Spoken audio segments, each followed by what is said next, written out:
मामा शकुनी अपनी बहन के घर पर क्यों रहते थे? आगे बढ़ने से पहले आप सभी भक्तों से विनती ही कि इन कथाओं को संपूर्ण सुना करें। हम पूरी कोशिश करते हैं कि आप तक संपूर्ण कथा पहुंचे, और वो भी सही प्रमाणों के साथ। और अगर आपको ये अच्छी लगे तो अपने कमेंट से हमें प्रोत्साहित करें। अगर आप चैनल पर नए हैं तो इसे सब्सक्राइब करना ना भूलें। चलिए आगे बढ़ते हैं। एक प्रसंग ऐसा भी है, कहा जाता है कि गांधारी की जन्मपत्री दो विवाह का योग था। इस दोष होने के कारण धृतराष्ट्र से विवाह के पूर्व ही गांधारी का विवाह एक बकरे से किया गया था, जिसकी बाद में बलि चढ़ा दी गई। कुरु वंश में जब ये ज्ञात हुआ कि गांधारी का पूर्व में विवाह भी हुआ था और जिससे विवाह हुआ था उसकी मृत्यु हो गई, तो इस बात को छिपाने की दंड में संपूर्ण राज परिवार को कुरु वंश ने कारावास में डाल दिया। कारावास में इन्हें मात्र एक व्यक्ति का भोजन दिया जाता, अर्थात उन्हें धीरे धीरे मारने का षड्यंत्र था। किंतु राजा सुबल और सुधर्मा रानी ने अपने हिस्से का भोजन अपने बेटे शकुनी को दिया और वह स्वयं मृत्यु को प्राप्त हुए। गांधार नरेश सुबल अपने पुत्र से बहुत ही स्नेह करते थे और शकुनी चौसर का कुशल खिलाड़ी भी थे।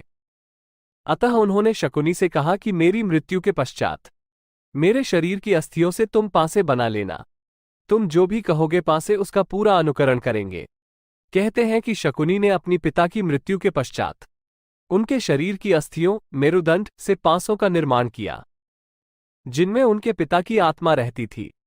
कहीं कहीं इन पासों को हाथी दांत का बताया जाता है, तो कहीं कहीं ऐसा भी सुनने को मिलता है कि शकुनी मामा के पासे के अंदर एक भंवरा रहता था, जो हमेशा उनकी पैर की ओर ही गिरता था। किंतु पिता की अस्थियों के पासों की बात अधिक सटीक लगती है। भारतीय तंत्र में ऐसा विधान है कि यदि किसी व्यक्ति की मृत्यु के पश्चात उसके शरीर की कुछ विशेष अस्थियों को तंत्र विधि से सिद्ध करके अगर रखा जाए तो वे अस्थियां उस साधक की आदेश का अक्षरशः पालन करने लगती हैं।